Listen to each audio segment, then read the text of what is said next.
Welcome to Masters of Employee Development, Mike Acker's YouTube segment devoted to training team members in any type of organization. Your host is a best-selling author, corporate trainer, and business leader. Find out more about Mike at mikeacker.com. Each episode, Mike welcomes a CEO, HR director, or other experienced manager responsible for leadership and development. Together, Mike and his guest expert discuss training successes, challenges, and best practices.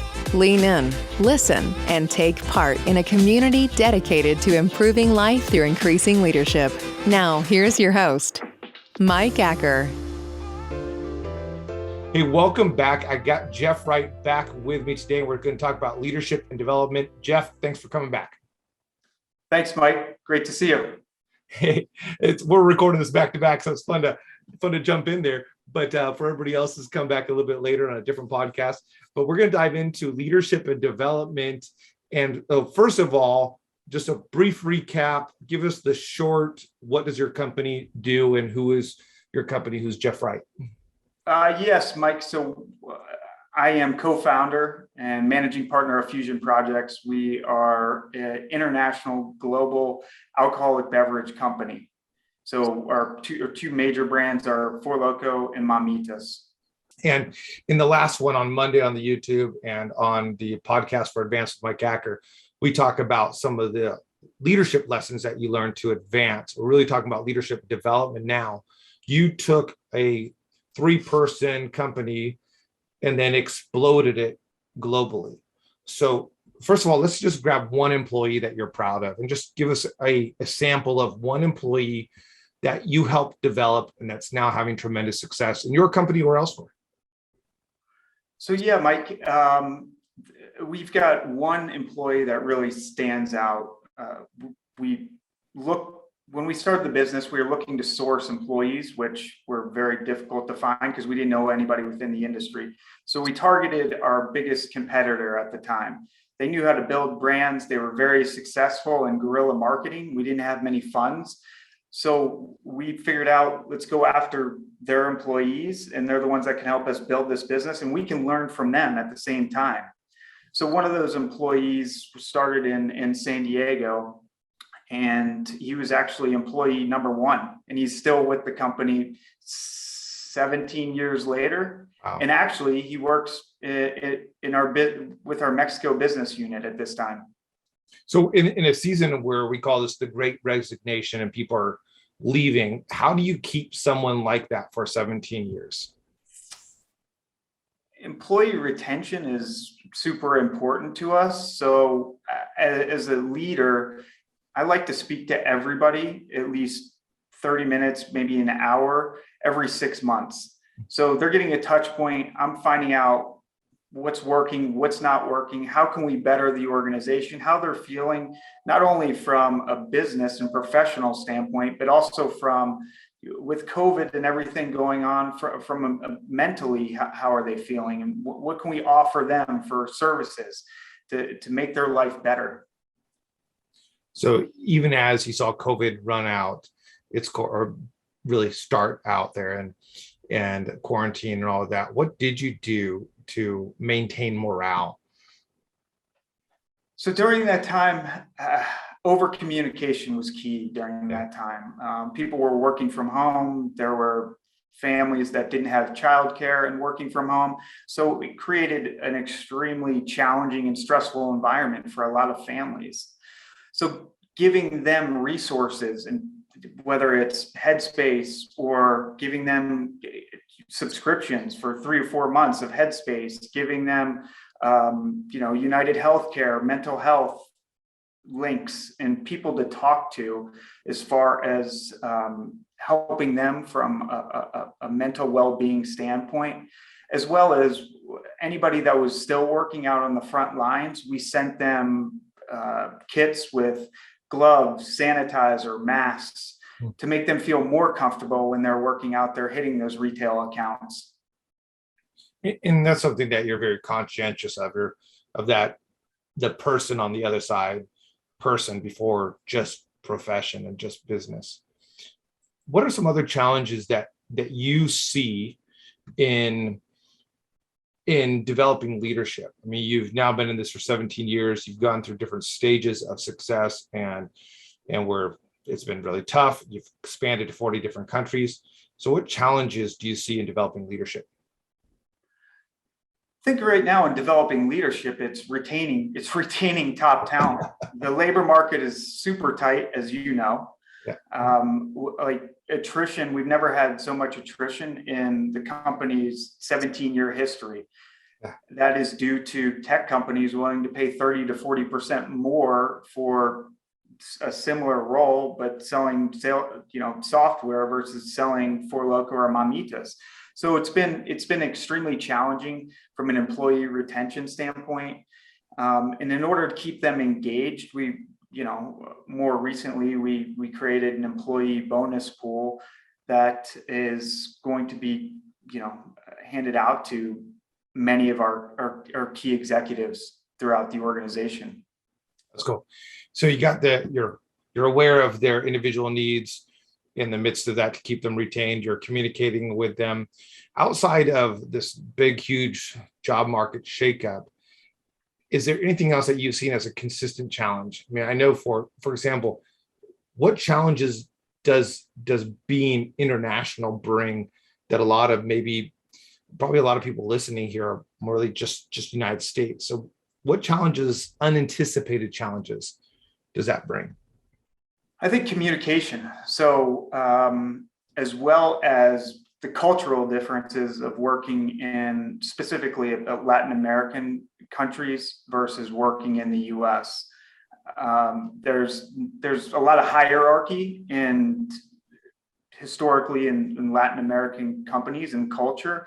In the US, we're a very flat organization. So if an area sales manager wants to pick up the phone and give me a call, they have access to me, and I'm going to give them the time and talk to them. So trying to transfer the culture from the US to Mexico and build that trust with them, or Colombia or Peru, for that matter, has been time consuming, but it's a work in progress, and we are getting there. I mean, when we talk to a lot of our employees in those other international countries, they're astounded by the ways of working and how we work as an organization, because comes foreign to them.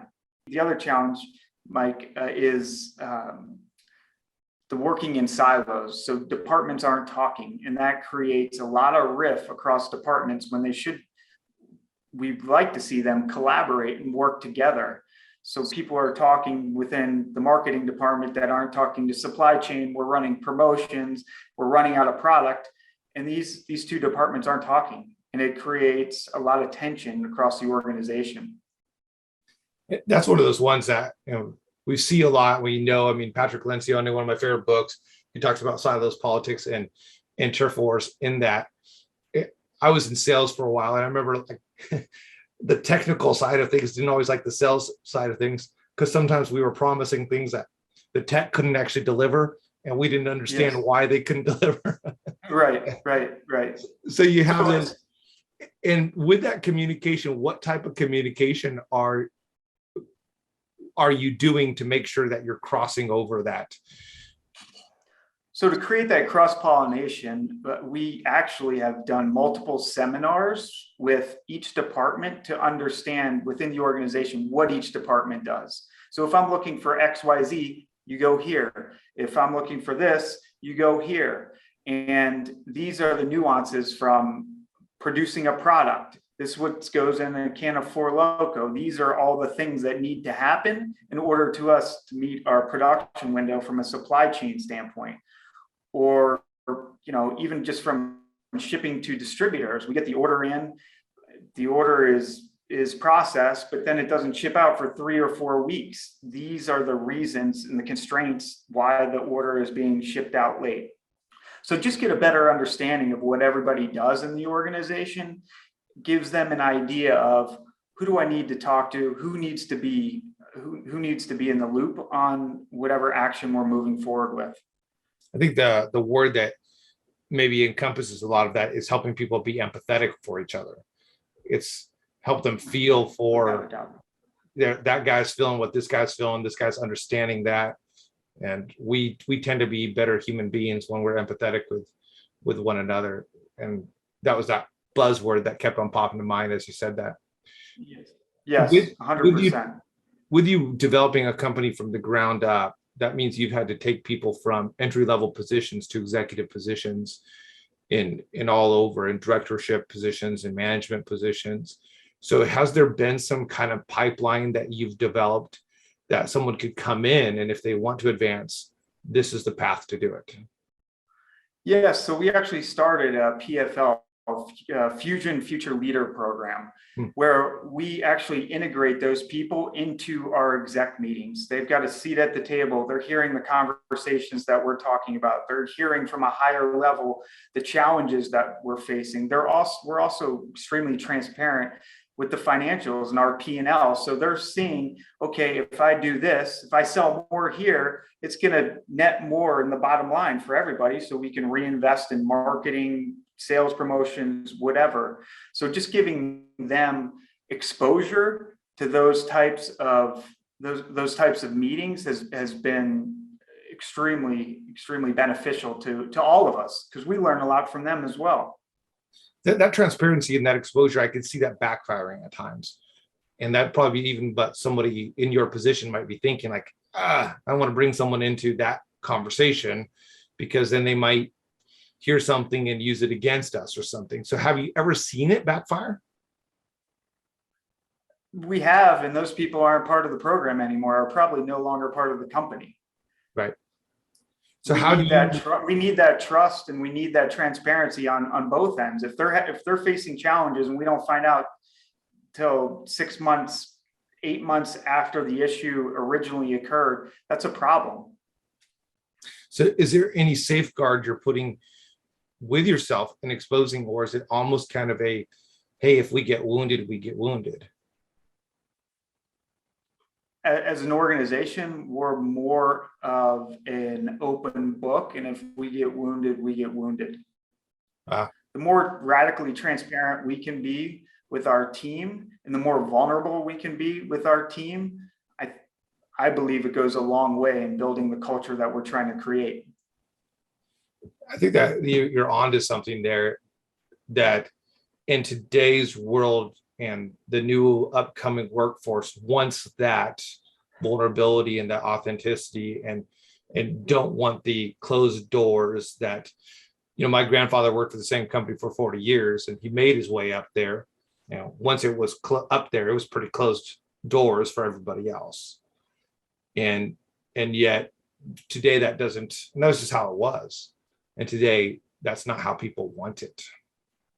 No, not at all. Not at all. And we found it extremely powerful. The more vulnerable and open and honest we are with communication, over communicating, the better off the company and culture is within the organization. I'm always looking for uniquenesses in the way that people develop their teams, and communication ends up being one that a lot of people are doing, of course. But I think what I'm hearing from you, Jeff, is almost this vulnerability, this exposure, this openness that is outside, and then the empathy aspect are two uniquenesses that you're bringing in.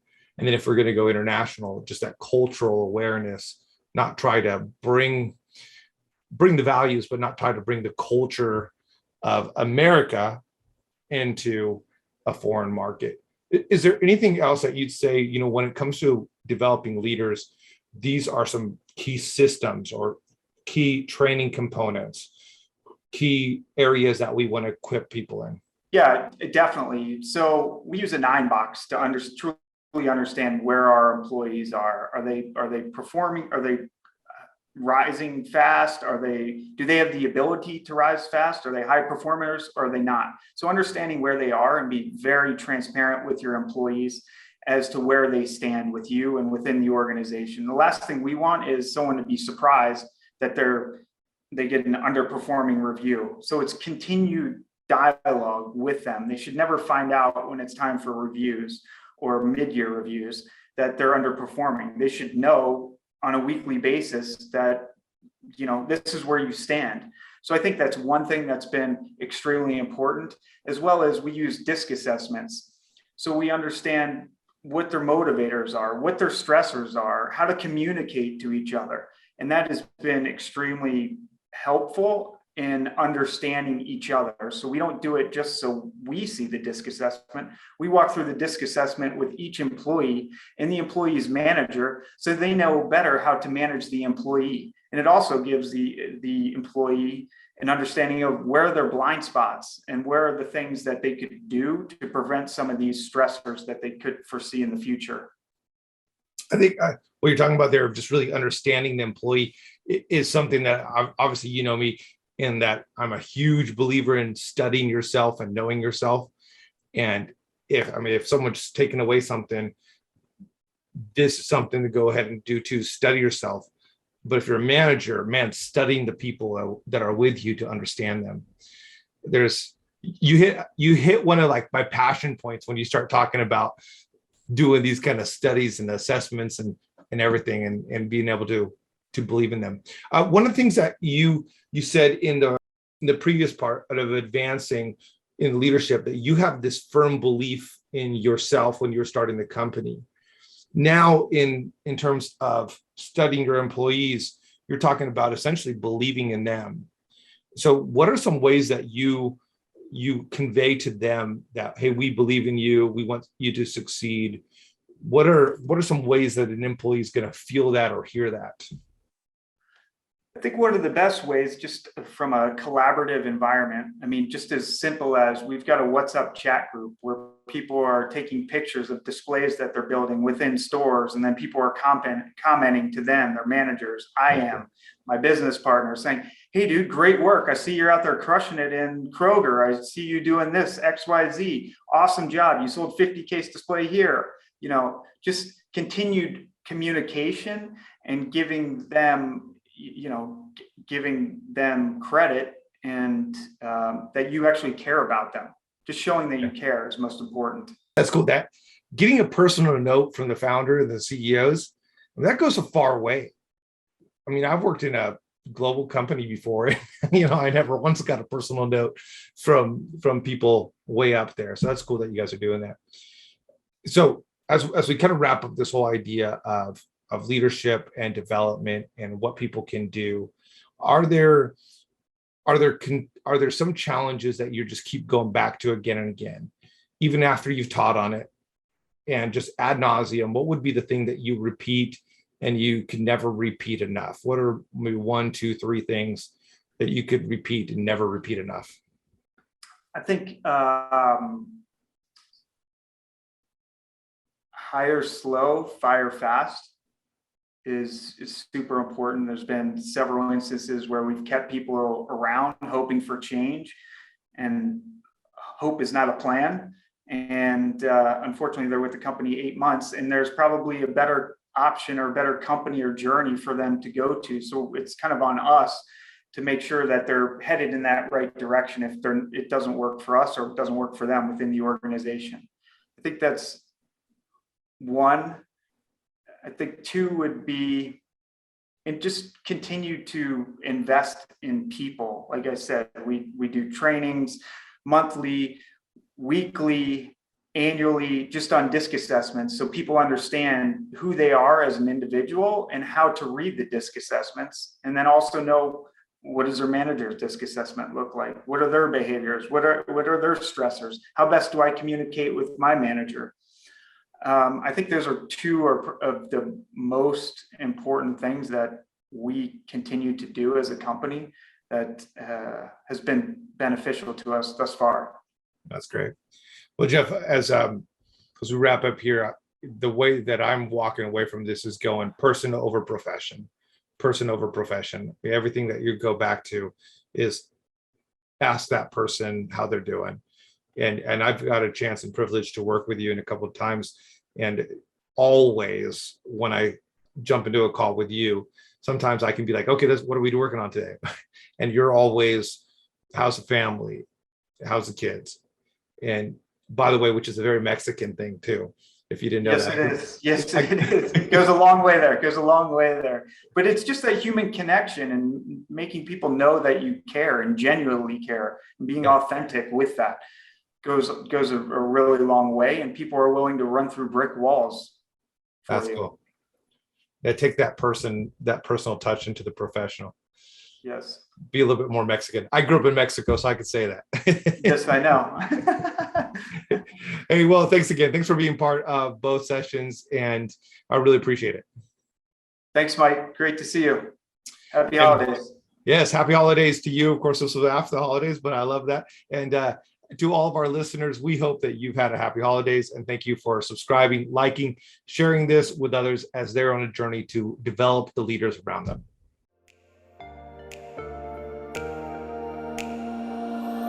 Thanks for listening to Advance with Mike Acker, a podcast designed to provide an edge for leaders through improving practical leadership skills and increasing confidence in speaking.